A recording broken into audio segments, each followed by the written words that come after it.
All right, this is 2301408 JPMorgan Chase Bank versus Arnold Chavez appearances. Yes, Your Honor. Christopher Royce, P49102 on behalf of plaintiff. All right, Mr. Chavez, can you turn on your camera and tell me your name? Chavez Arnold. There you go. All right, so last time we were here, the parties appeared and I gave 10 days to submit answers to interrogatories. Were the answers to interrogatories filled out and returned? Well, Your Honor, they were prepared. When I prepared for the hearing, apparently they were not sent. I did email them to Mr. Chavez this morning. However, the document production requests were, all documents were produced within days of the hearing, Your Honor. All right, so Mr. Chavez, do you have all of that now? No, like he said, I didn't. After 10 days, he just said, I mean, I could check my email, but I haven't received anything from him. Did you receive all the documents you requested? No. Mr. Royce, when were they sent? They were sent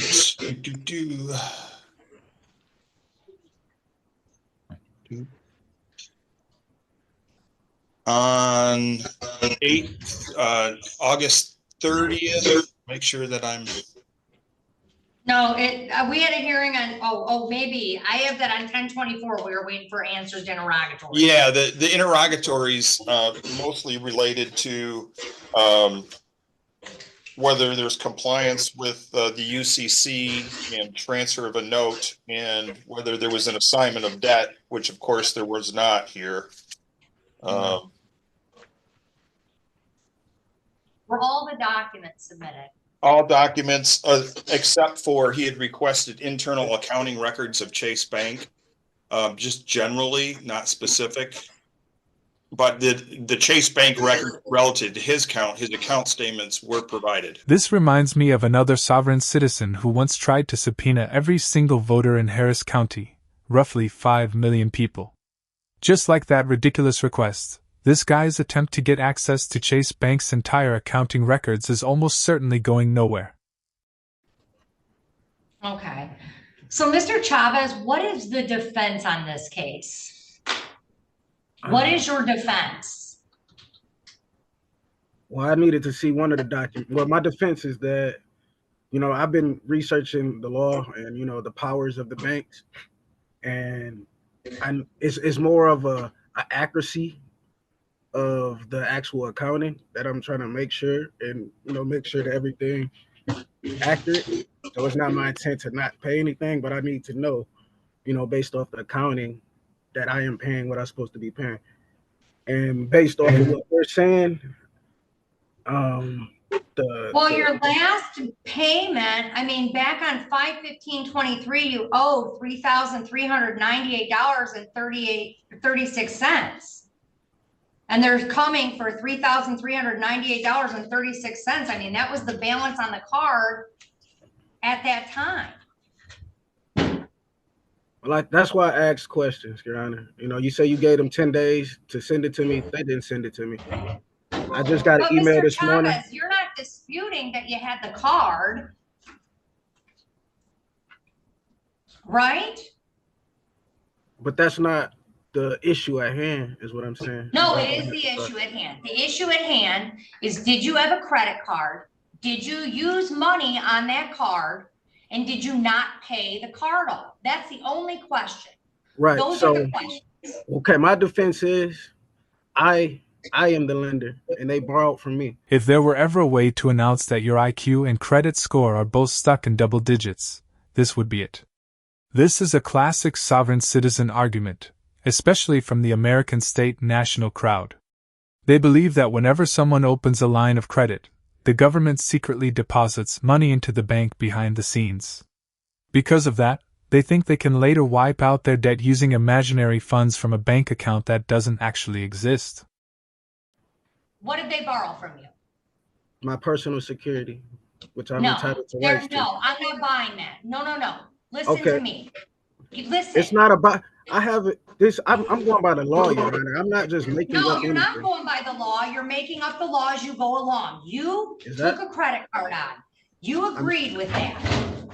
And then you had a credit card, you used the credit card, you have a balance on the card, and you didn't pay on the card.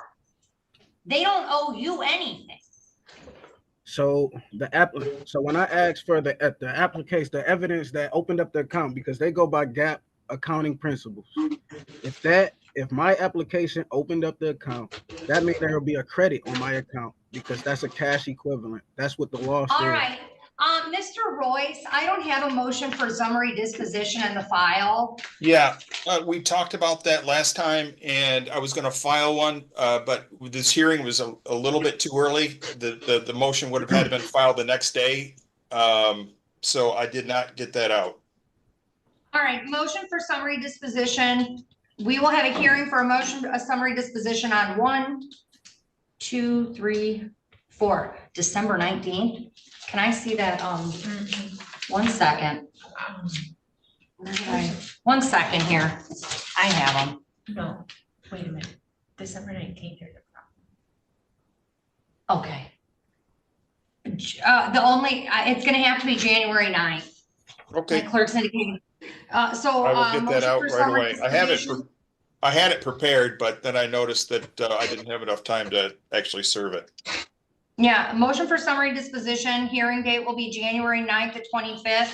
And the motions to be filed forthwith, and a copy obviously is to be provided to Mr. Chavez. And we'll see you back on January 9th, 2025 at 9:30 a.m. for the hearing.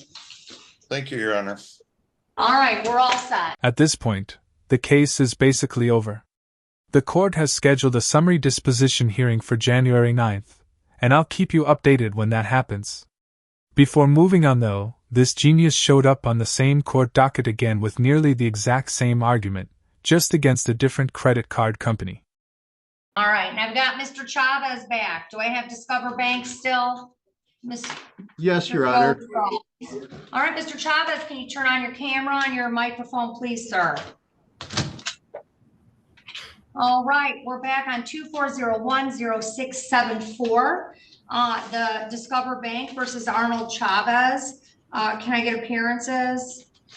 Good morning, Your Honor. Michael Goethals, P number 48992, of counsel to the law firm of Buckles and Buckles, appearing on behalf of Discover Bank.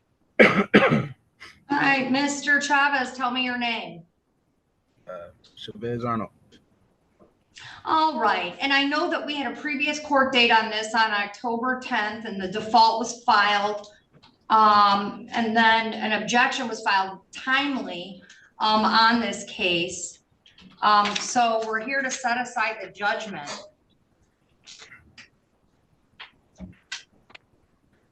What's your motion, Mr. Chavez?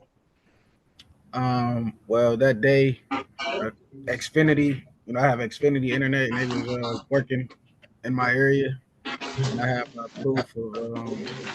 I talked to them in the chat. They confirmed it, and I have they gave me a bill credit for the inconvenience, so that's why I wasn't able to attend because I was having problems with my internet. All right, and just so you know, Mr. Goethals, we did have notice that he had contacted the court and that he was unable to get on that day. Oh, he contacted the court on October 10th? I'm not sure if it was on October 10th, but it was shortly thereafter. If it wasn't October 10th, that he was having internet issues and could not get on. So here's what we're doing. I'm assuming, Mr. Chavez, do you have a defense on this case? I just want to go through the due process. When a court reviews a motion that was already decided because one side couldn't attend the hearing, it may allow a second hearing. This is especially common when someone is representing themselves. However, two requirements must be met. First, there must be a legitimate reason for missing the original hearing. Since this was held over Zoom, losing internet access is considered a valid excuse. Second, the person must have what's called a meritorious defense. That means they need a real legal argument, or evidence that could potentially help them win. Simply wanting another chance to go through the process isn't enough. Okay, all right, here's what we're going to do. I'm setting a date. So what, do we need discovery on this? What, Mr. Gothal, so this is a credit card bill. Yes, Your Honor, a Discover card. All right, and this is Discover Bank, so there's no issue as to whether or not it's transferred hands. No, Your Honor, we represent the original creditor. All right, and I see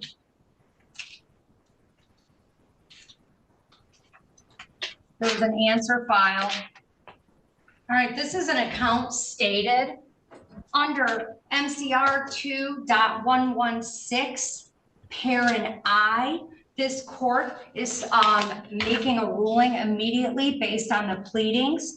The answer from Mr. Arnold indicates that he does not dispute that the card was taken out. The only dispute he appears to have is that a few paragraphs here, he does not agree with the fact that by virtue of defendant's default and breach, the entire balance of the account is now due, and these statements were attached, that the contract and or monthly statements are written instruments, evidence indebtedness with a specified interest rate, and that he disputes whether or not it's account stated. It clearly is. It's the original creditor. There's no sort of defense regarding assignment on this case. The balance at the time of the complaint was $4,378.29. Under MCR 2.116, parent I, parent 1, if the pleadings show that a party is entitled to judgment as a matter of law, or if the affidavits or other proofs show that there is no genuine issue of material fact, the court shall render judgment without delay, and the court is doing so. Well, I have affidavits that support what I'm saying, but I will want to enter into this as evidence. I'm sure you spent plenty of time preparing those affidavits, but it seems you missed what the judge already explained. You filed your response, and in that response you failed to challenge any of the plaintiff's claims. Because of that, the court had enough reason to rule against you. And remember when you said you wanted due process? Well, that's exactly what you received. The motion for summary disposition is granted sua sponte by this court. There is no valid defense to this claim, and I couldn't even enter any evidence. And a judgment in the amount of what is claimed in the complaint, $4,378.29 will be entered by this court, and documents can be submitted for that purpose. And officer, I have a few more documents for that, and we're all set. Normally, this is where I'd move on to the next courtroom disaster, but this guy wasn't finished talking yet. All right, we're all set. Thank you, Mr. Arnold. Mr. Arnold, I have ruled against you. I am allowed to do so on the court rules. You filed an answer. It's the appropriate response to this. You're not going to make a mockery of the judicial system, which is what you're attempting to do. You're also not going to waste this court's time and resources on cases, on arguments that are invalid. I'm not wasting any more time on it. We are done. Thank you. Thank you, Your Honor. That was exactly the right response from the court. Now, let's move on to another sovereign citizen who's about to discover what happens when you refuse to properly identify yourself during a hearing that you personally requested. Mr. Moore, you can come forward, sir.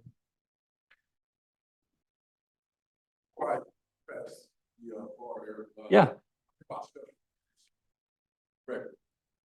Oh. Okay. Are you Sherman Moore?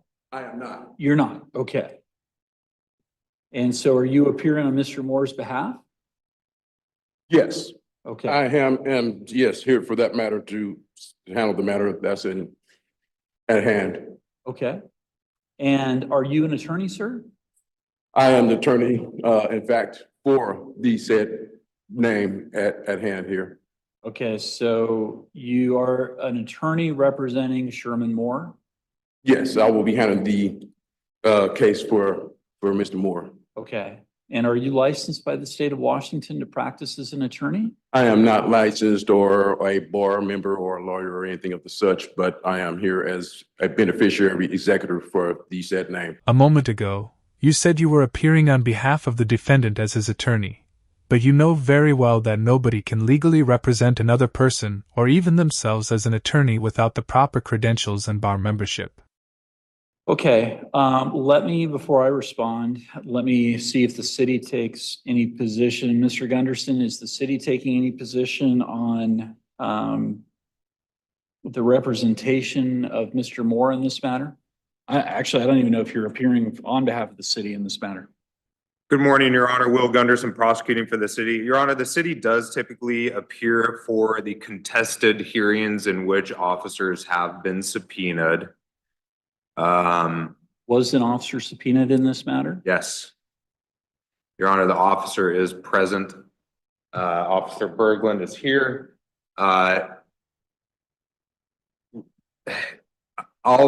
Your Honor, my position at this point is to request a short continuance in this case. The basis being I rely on the Judicial Information System, or JABS, review that information relevant to the particular case. Within the last 20 minutes, JABS database has gone down.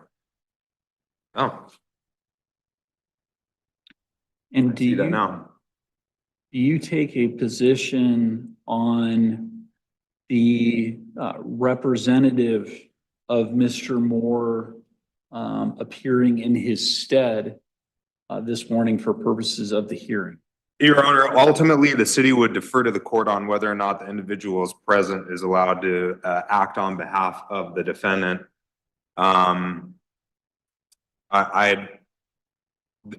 To cut to the chase, Your Honor, this sounds like it might be a sovereign citizen type of situation. I don't know if the individual that is seated here is in fact the defendant, or if he is a completely separate person, separate and apart from the defendant that was pulled over at the time this incident took place. So that is a red flag, so to speak, or a question mark that does get raised in the city's mind, for which the city does believe that a further inquiry by the court may be appropriate. But ultimately, Your Honor, with regards to any representation, city will defer to the court. All right, thank you, Mr. Gunderson. So, sir, I'm going to ask you to identify yourself for the record, please. I am one of the people. I'm sorry? One of the people. Okay.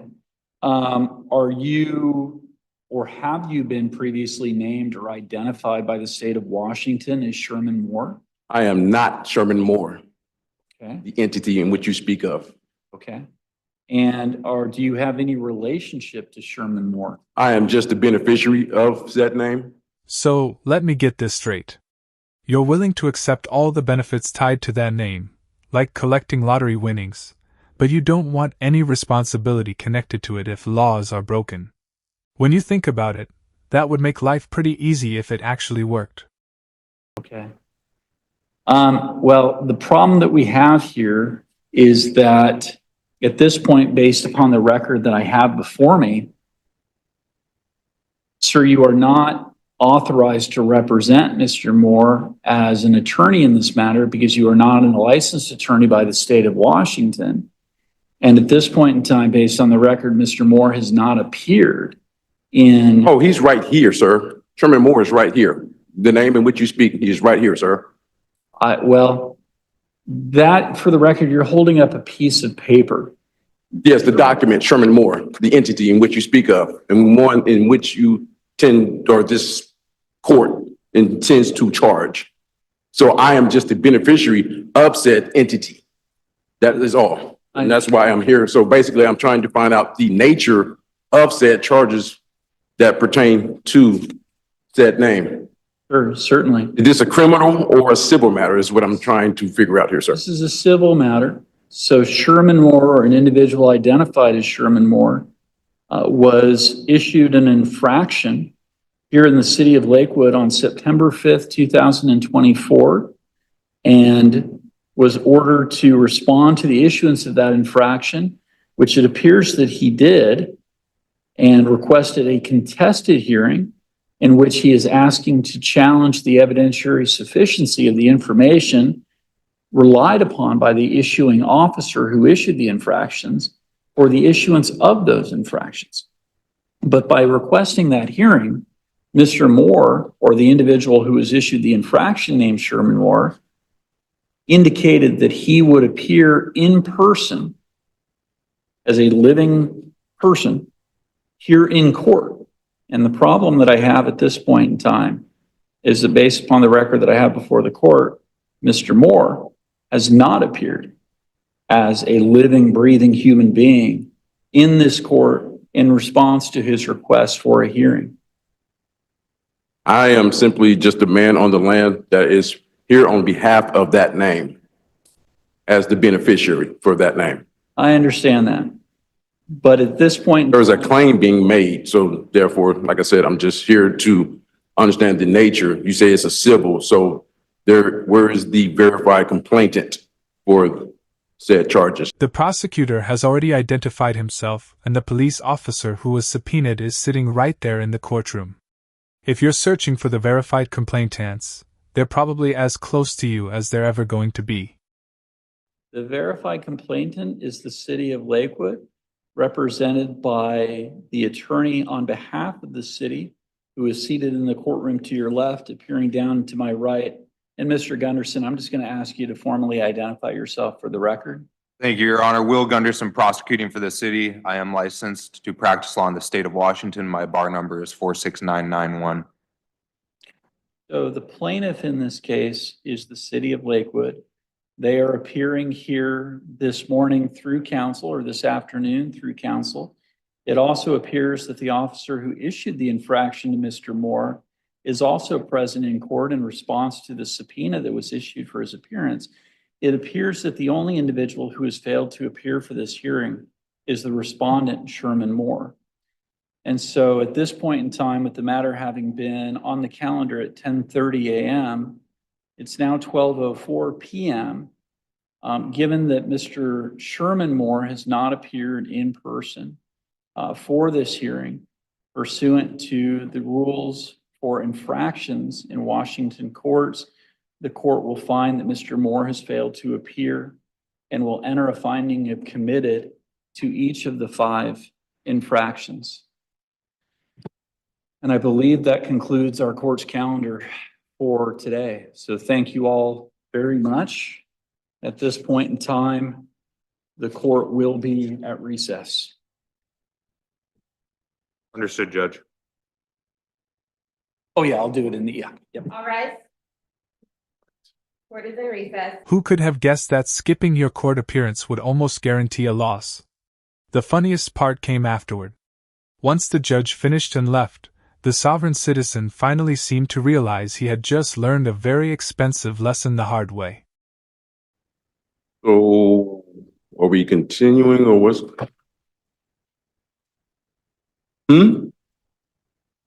Based off of what grounds of what? Mr. Moore did not appear. Sherman Moore is here. I am the man of the Moore, Sherman of the Moore family. I am not the entity in which you speak of.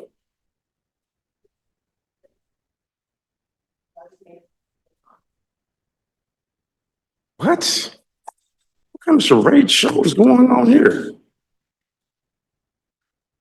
So what happens now? I have to file an appeal? Okay. So I'm being railroaded. So the officer never had to show or anything, basically on the basis that